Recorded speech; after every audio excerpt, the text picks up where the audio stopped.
Chapter 1, Part 4. She found a quiet strength and comfort in the familiar weight of the pen between her fingers.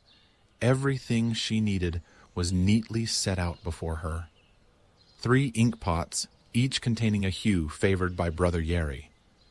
Dressed in humble blues and earthen browns, Mireza sat in the foyer of her home, a beam of late afternoon sunlight wrapping her in gold.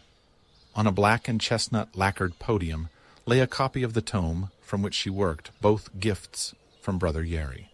Mireza was an illuminator, among many other things, mother, steward, and keeper of her family's rhythm. And then there were those who, even despite her pregnancy, insisted that she was the jewel, the beauty of the town. Of such compliments she thought little. But of all these titles, adorning the words of the prophets was dearest to her heart. She counted her work as a small but enduring thread in the great tapestry of the ages. With careful precision, Mireza turned the character into gold, outlining it in bold black and ensnaring it in a crown of thorned roses. Scanning the parchment, she saw many more characters patiently waiting their turn. Several more hours still to be poured into this page. Normally, at this hour, she worked from the kitchen, a gentle reminder of her other duties. She had a habit of becoming consumed by whatever task sat before her, but today, and for the next 6 months, she harbored no fear of forgetting supper. Her body wouldn't allow it. Her stomach rumbled, and Mireza placed a hand on her abdomen. The bump was still small, but there was no denying the life blooming within. With a sigh, she cleaned the pen, capped the ink pots, and stowed them away, setting the tome in the windowsill to dry. She paused, leaning out the window, eyes sweeping the world beyond. 4 barrels stood sentry at the edge of her garden. Tilting her head, she watched as a cluster of yellow-trimmed tortoises gathered at their base.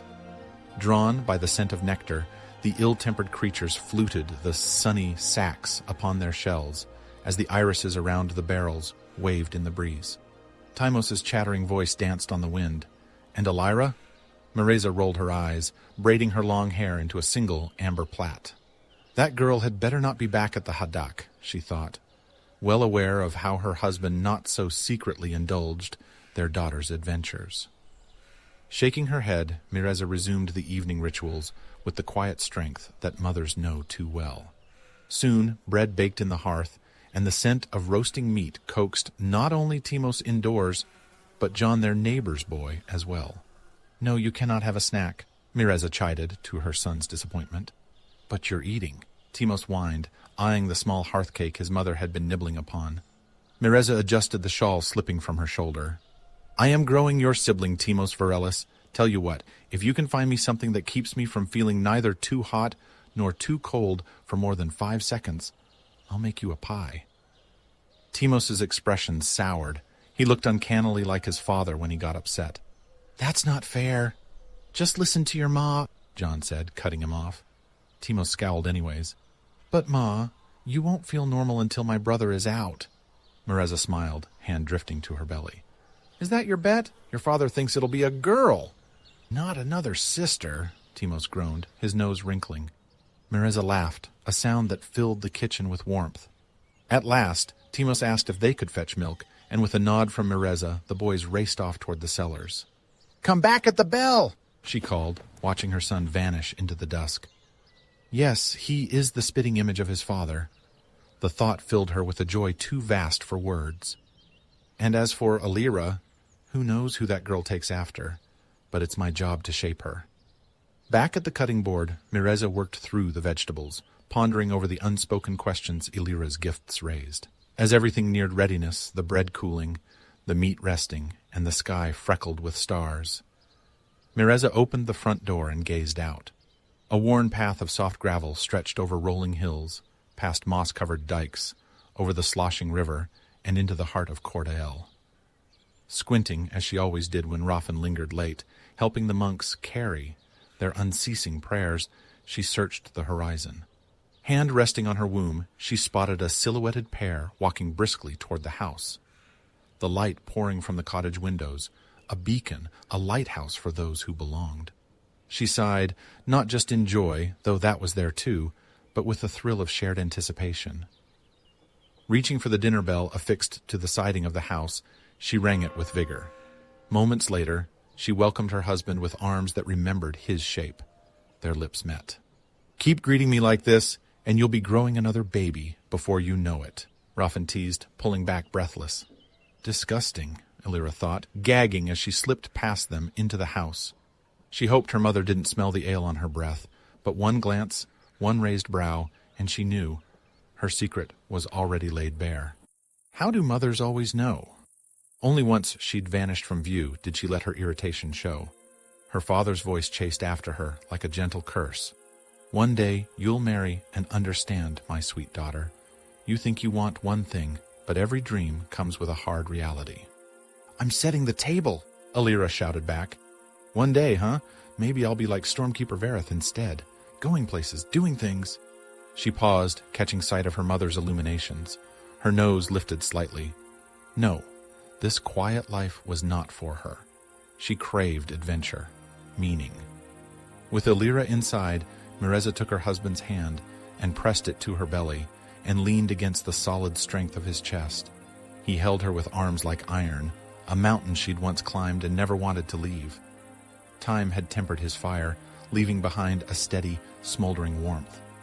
She melted into him, inhaling the musk of sweat and incense, clinging with all the silent claim a wife could give.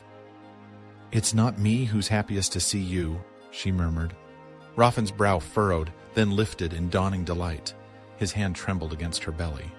"Is that—" Mireza laughed. "It's much too early for a quickening, but when I lie down I can feel her shape." His mouth parted, stunned with joy.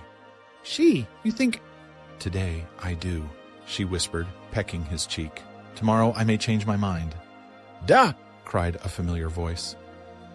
From the shadowed yard, Timos launched himself toward his father. Raffen barely had time to release Mireza before catching the boy mid-air. He spun him around, laughing. "You don't announce your attack, son." Timos shrugged. "Did you find any gold today?" Raffen groaned. "I've told you, it's a coal mine, son."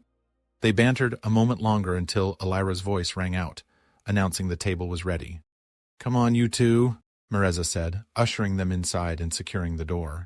"I didn't cook supper for the mice. And Timos, you'd better not have spoiled your appetite with all that snacking at John's house." "I would never, ma'am," Timos lied, wondering how does she always know. "We shall see," Mireza warned, one brow raised. "I expect your plate to be spotless by the end." Chapter 2. The Visitor. The winds shifted and settled with the same restless rhythm over the next few weeks, and the turn of the watches remained ever-moving, marching Cordeal and the Virellis family into the heart of summer. The long days came with the harvest of countless barrels of the nectar from the sweet hanging cane. The life within Mireza stirred brighter, and her womb swelled with every passing day. Raffen toiled, delving deeper into the land, bleeding for the sake of his family. And their children did as always, growing and learning in the cradle of love, as was right. It was a time of suffusing warmth in the holds of their secluded corner of Veratalis, rich with the scent of blossoming roses, dew-laced dawns, the flavor of baked pie, and the earthen resin of black pine drooping under the sun. It was the start of summer, the start of joy. Another chapter opened, but little did any of the Virellis family suspect that this was only the epigraph before the real story began. Raffen sensed change when the pounding came before the crow's cry, a time when even the creeping things were fast asleep. Slipping out of bed, he exchanged a look with Mireza. "I'll go to the children," she said. Raffen only nodded, unsheathing the dagger he kept tucked away at his bedside. "What's going on?" Timos asked, bleary-eyed as his mother crept into the room. Pressing a finger against her lips, she barred the door as Raffen passed through the hallway without. Illyra's heart drummed. "Is someone breaking in? I can help." Mireza shook her head and motioned for the window. "Fasten the shutters tight. Your father knows his business." Frowning, Illyra did as she was bade, unease clouding her mind. Her father was intimidating, all height and muscle, but he was as docile as a lamb. The only violence she'd ever seen from him was when he hunted, and anyone could pull a bowstring. Timos, however, did not seem to share her worry. "It's like the stories," Timos thought, finding the hatchet his father had given him for his last birthing day. Still, for all of the naive bravery, his body shivered. But more than anything, he wished he was at his father's side. Meanwhile, Raffen made his way to the front of the house, towing Sandy, the flea-bitten family hound, aside. Sandy barely stirred from her sleep, for she was old and barely able to see or hear. Raffen approached the door, muttering, "Useless mutt." Several more bangs sounded as whoever it was pounded on the door. Strangely, Raffen's heart did not hasten, but slowed. Instincts of a forgotten life. But as he would learn, the past had a funny way of refusing to remain buried. "Who comes calling?" Raffen bellowed, one hand on the doorknob and the other primed for blood. He nearly fell over when the man outside called back. "It's me, Raffen. Open this door, would you? I've been on the road for weeks now." Throwing open the doors, Raffen staggered out. Under Twin Moon's quicksilver glow stood a man he never thought he'd meet again. They'd parted as boys, but so much of the man before him bore the marks of their sire that there was no doubt. The man's angular face hinted at mischief and history. His nose was hooked like a beak, and even the way he pulled his hair back into the cord of an oil-slicked ponytail was reminiscent of the man Raffen had sworn to escape. "Dravian?" Raffen gasped. "In the flesh," grinned the man, flashing yellowed teeth. "Beareth seed?" Raffen scowled, catching the mint-bitter scent that wafted off the man's breath. Looking to the man's flint-golden eyes, he noted the heavy bags underneath. Then, to the crusted edges of moist red skin and the telltale blisters from a still-healing burn branded along the hollow of his right cheek. Even under the moonlight, it shone with the care of a thin ointment. "How long have you been running? What trouble are you bringing to my hearth?" "Brother," Dravian said, with acid lacing his voice as he pushed the point of Raffen's dagger to the side. "Is this how you greet family after all these years? I thought you chose a life of honor." "You wouldn't recognize that word if it punched you in the face." "Brother?" Alira's voice popped through the tension, followed by Timos's own higher-pitched tenor, saying, "That means we have a—" "Uncle?" Alira said. "Wait, is this Uncle Dravi?" "Uncle who?" Timos asked, his head wiggling back and forth between everyone. Behind the pair, Mereza appeared from the hall, mouthing an apology. "They bolted when I turned my back," she said, snatching her children by the ear. Their protests made Dravian chuckle. "That's a good vixen you got," he said, staring Mereza up and down. "Eyes on me, Dravian," Raffen said, clenching his jaw. His brother did not flinch, but grinned wider. "There's the tower. I admit, I was afraid you'd gone completely soft when you answered in your matching nightgowns." Without Raffen's permission, the shorter man hugged him, saying, "Little hot for wool, don't you think?" "We have what the gods provide," Raffen growled. "Yes, how quaint. Who might have ever picked such a perfect life?" Dravian asked. Then, as true as a snake, he tried to slink his way past and into the house, only to be caught by Raffen's sturdy hands. Dravian's brow furrowed. "I've been on the road, as I'm sure you've noticed. It's been days since I last had a bed and a warm meal. Are you going to turn me out? My brother, heir of the man who could make any noble bow with a snap of a finger, sleeping on the roads? No.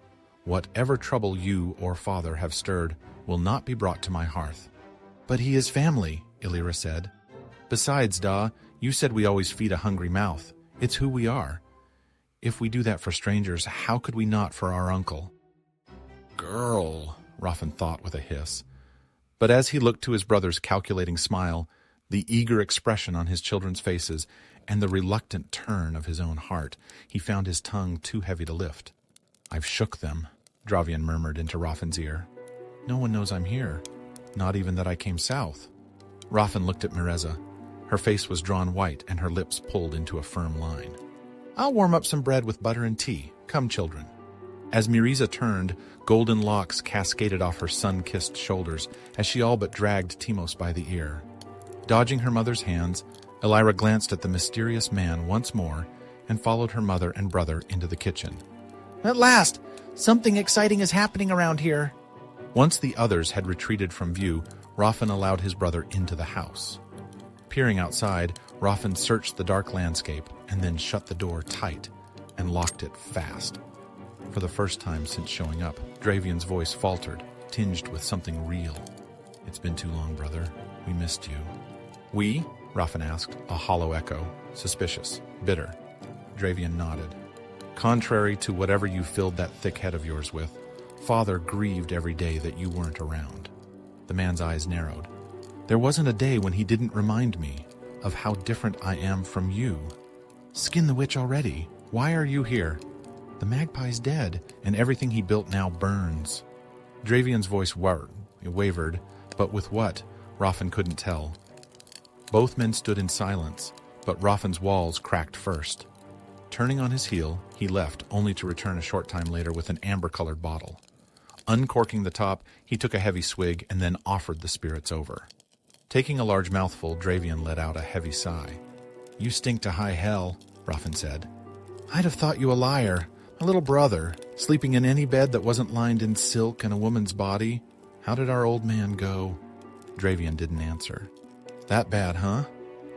Raffen couldn't make sense of the twist in his chest. He should be throwing a celebration, but all he felt was a hollow emptiness. You can stay the night on 2 conditions. I knew you wouldn't turn me out.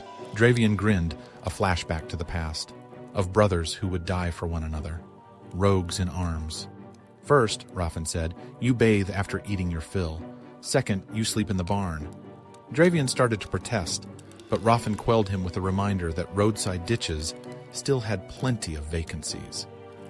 Grumbling, his brother started toward the kitchen and all the comfort of someone used to being pampered. But again, Raffen caught him, this time by the scruff of the neck. Dravian yelped, and Raffen couldn't help but smile. Setting the tip of his dagger against the man's sternum, Raffen added, and if I catch you looking at my wife like one of your girls, I promise you'll wish you'd stayed in the ditch.